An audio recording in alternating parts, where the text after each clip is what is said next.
सती लहर घड़ी है, सूर लहर घड़ी चार। साधु लहर है जन्म भर, मरे विचार विचार। नमस्कार दोस्तों, मैं अविनाश दास रेशनल कबीर यूट्यूब चैनल में आप सबका हार्दिक स्वागत करता हूं।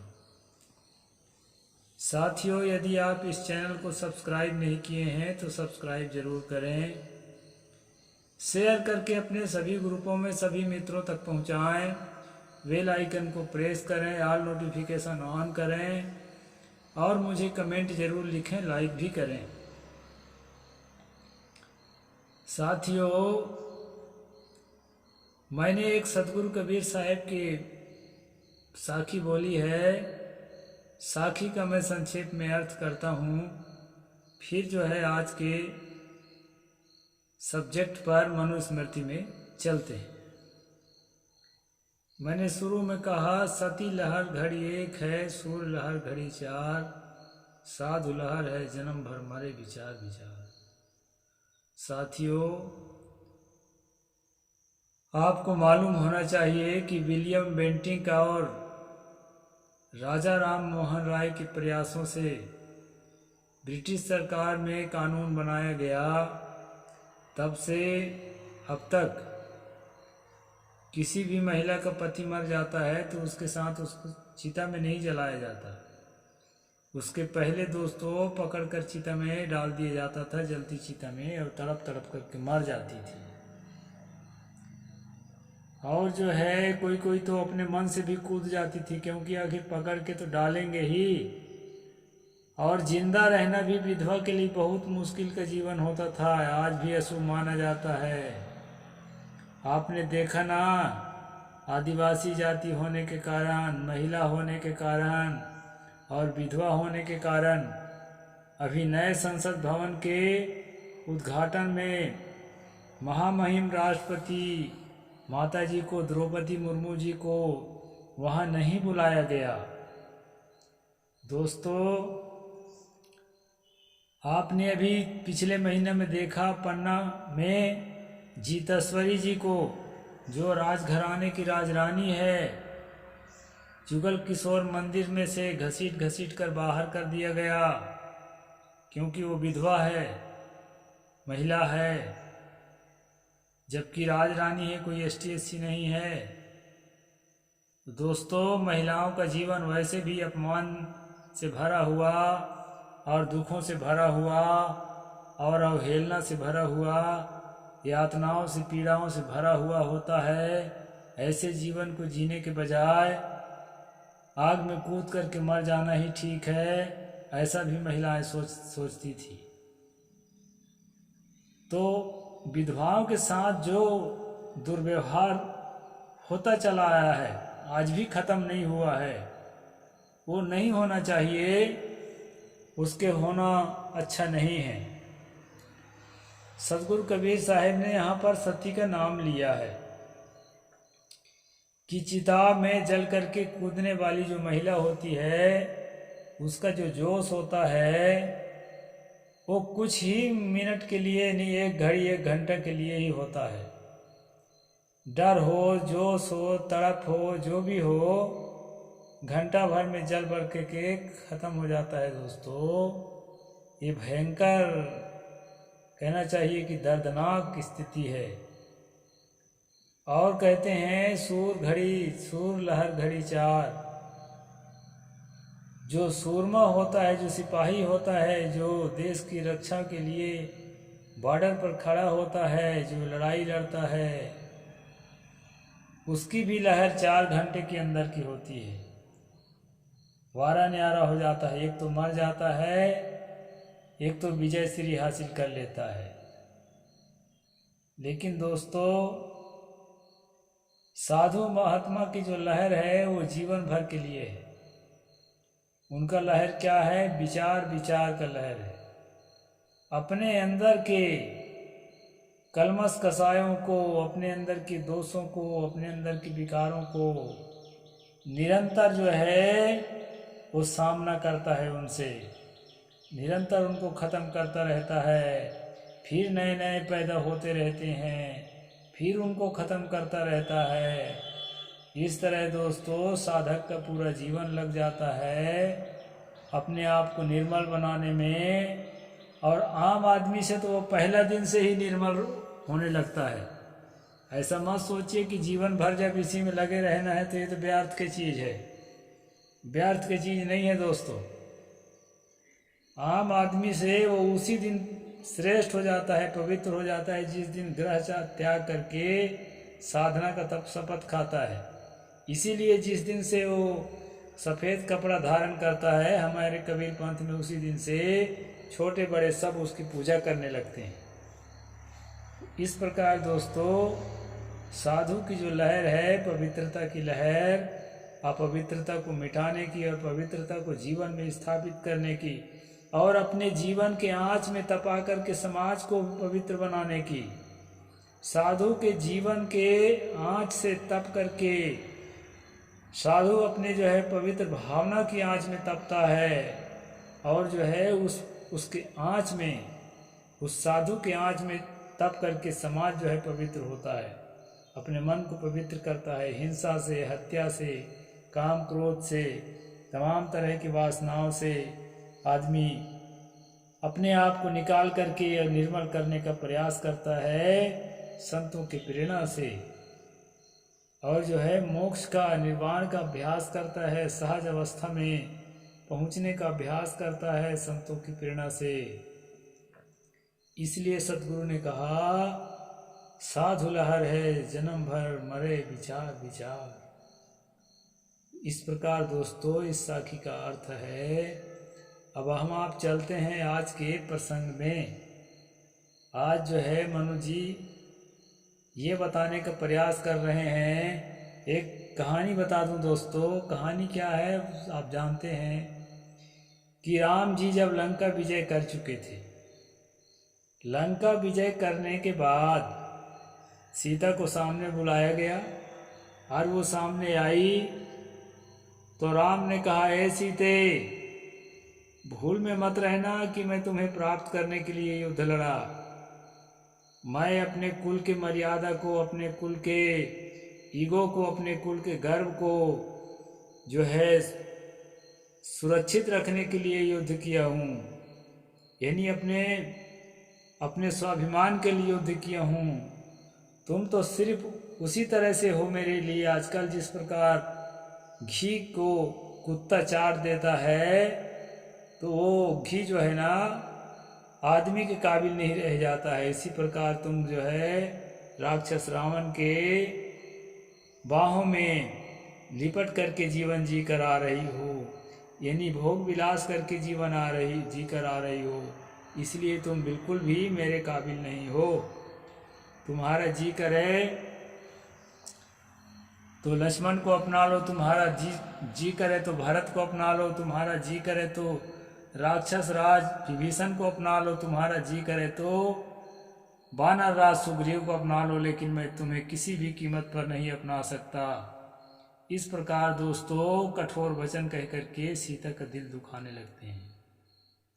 अब उससे अत्यंत आहत होकर के छटपटा करके रो पड़ती है और बोलती है कि मेरा शरीर तो मेरे बस में नहीं था, मैं पराये बस में थी, लेकिन मेरा मन हमेशा आपके पास था, आपको ही मैं सुमरन करती थी, आपके सिवाय मैंने अपने मन में किसी को जगह नहीं दिया। इस तरह सीता कहती है दोस्तों।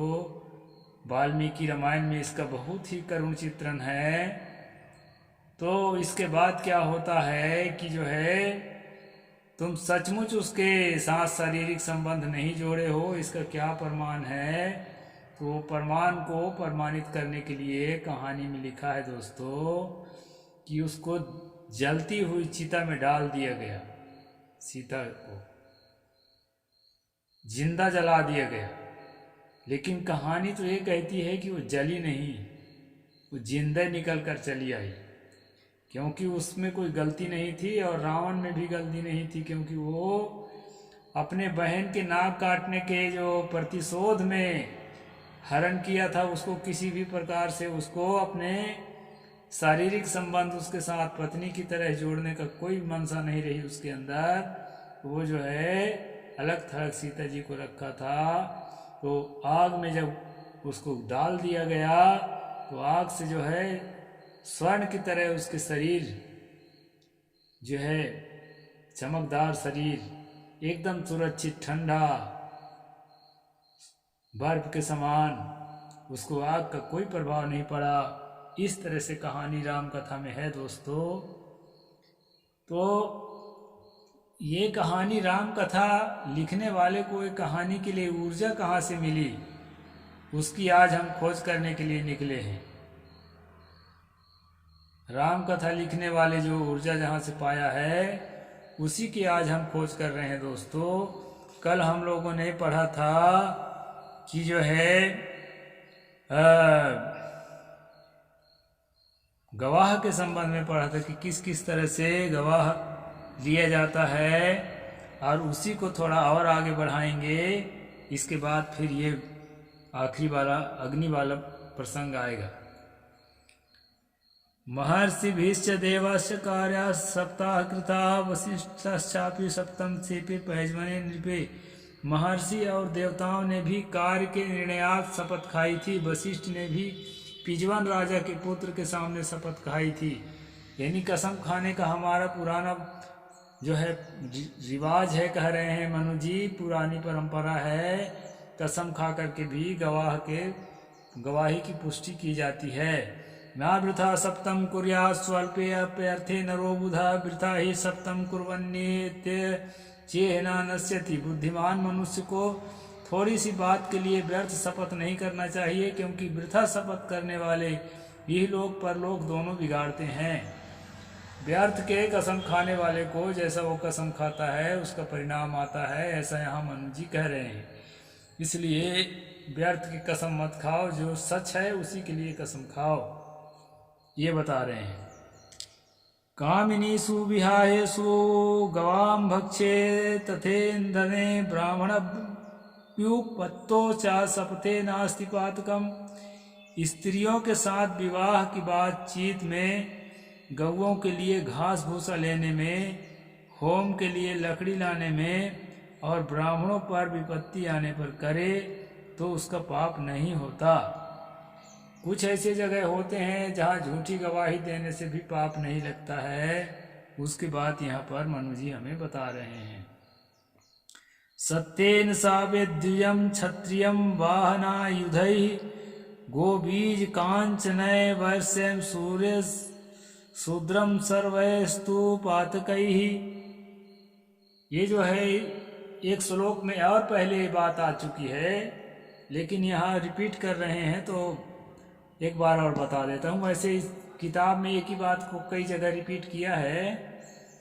यहाँ पर कहा है दोस्तों, ब्राह्मण को सत्य का शपथ कराए, क्षत्रिय को वाहन और शस्त्र का, क्षत्रिय को जो है उसकी सवारी का और उसके जो है शस्त्र का, तलवार और ये भाला बर्छी और ये धनुष बाण इत्यादि का उसको कसम खिलाना चाहिए क्षत्रिय जाति को, और ब्राह्मण जाति को सत्य का जो है कसम खिलाना चाहिए। तथा वैश्य को गौ अन्न और धान, अन्न धन और गौ के जो है शपथ, वैश्यों को गौ कसम कहते भी हैं शपथ में वैश्य लोग, क्योंकि जो है ना ये किताब के रूप में संविधान भले लागू नहीं है हमारे भारत में, लेकिन दोस्तों दिलो दिमाग में मनुस्मृति ही का संविधान लागू है। रीति रिवाज में मनुस्मृति का ही संविधान लागू है। कई जगह आप देखेंगे, अरे भैया मैं गौ की कसम खाता हूँ, ऐसे कहते हैं, मेरी बात को मान लो, मैं झूठ नहीं बोल रहा हूँ। तो ये जो है दोस्तों कसम को जो है विशेष महत्व जो है यहाँ दिया गया है। अग्निम बाहारे देन मप्सु चैनं निमज्जनयेत पुत्रदारस्य वाप्येनं शिरांसि स्पर्शयेत पृथका।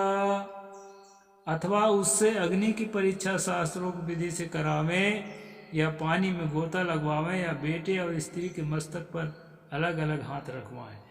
बेटा के और स्त्री के मस्तक पर जो है ऐसा हाथ रखने से भी जो है बात को मान लिया जाएगा, ऐसा बोल रहे हैं मनु।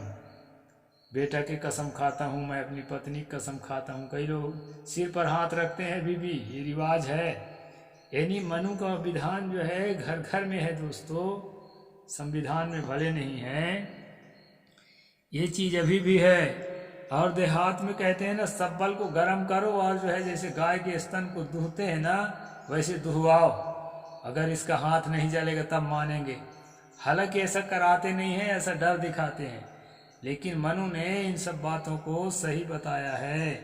कहा है कि शास्त्रोक्त विधि से अग्नि के परीक्षा करवाएं या पानी में डाल दे। पानी में डूबना, बेचारा अगर तैरना नहीं जानता है ना, तो कितनों सत्य पर आश्रित होगा, उसको डूबना पक्का है। इसलिए दोस्तों उस जमाने में पागलपन चलता रहा होगा, मैं मानता हूँ।